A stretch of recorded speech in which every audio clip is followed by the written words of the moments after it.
When you think of giants in African football, Egypt is right at the top of the list. And today, we're diving into their massive plan to host the continent's biggest tournament all over again.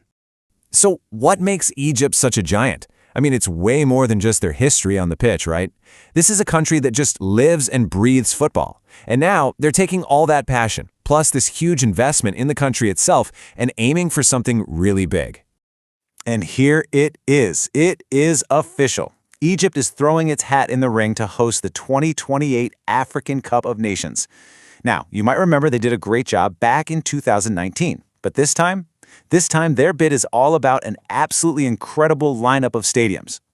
Look, this isn't some last-minute dream. This bid is built on a seriously solid foundation.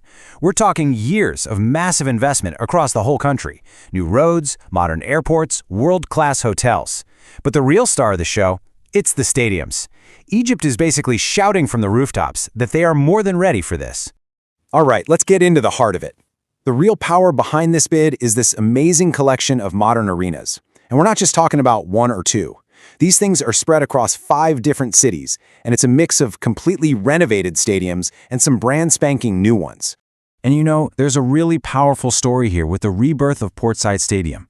This place has a long history, opening way back in 1955, but it also saw a terrible tragedy in 2012. So now, after being completely demolished, it's rising from the ground again, a brand new 20,000-seat FIFA-compliant stadium. It's a huge symbol of resilience and a fresh start. And the list just keeps going. The bid is backed up by a bunch of other really impressive venues. You've got the huge Suez Army Stadium that holds 45,000 people. There's the historic Ismailia Stadium. And then in Cairo, you have 2 modern ones, the 30 June Stadium and the Al Salam Stadium, which, by the way, already knows what a big tournament feels like from hosting the U20 World Cup.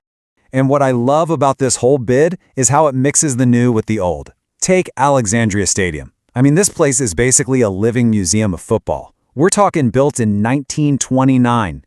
It was a total game changer back in the day. The very first stadium in the entire Arab world to have floodlights. How cool is that? Okay, so all those stadiums we just saw, they're impressive, for sure. But honestly, they're just the warm-up act. Now we get to the 3 giants, the stadiums that are the real anchors of this bid. And trust me, these are on a completely different level. First up, a true legend, the Cairo International Stadium. This place is iconic. It holds 75,000 fans, and it's the spiritual home of the national team. And here's a little piece of trivia for you. It was designed by Werner March. Yeah, the same guy who designed the famous Olympic Stadium in Berlin. Pretty incredible.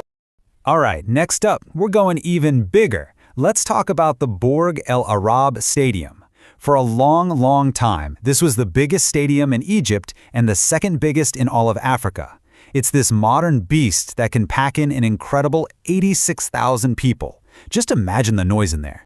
But we've saved the best for last. The absolute crown jewel of this entire bid is the brand new Egypt Stadium.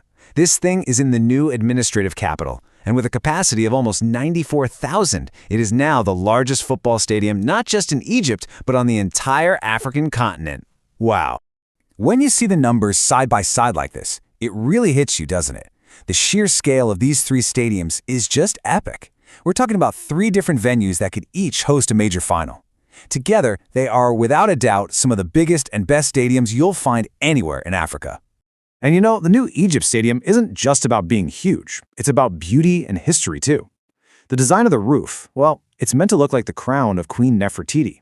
It's this beautiful, elegant way of tying the country's modern football dreams right back to its incredible ancient past. So, okay, we've just toured this absolutely unbelievable portfolio of stadiums. What's the bottom line here? What's the final verdict on Egypt's bid for 2028? Well, here's the takeaway.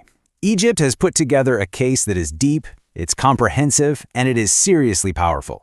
You've got 9 world-class stadiums. You've got the 3 biggest stadiums in Africa, and it's all backed up by top-notch infrastructure. Honestly, they've shown they can compete with not just anyone in Africa, but with the top hosts in Europe too.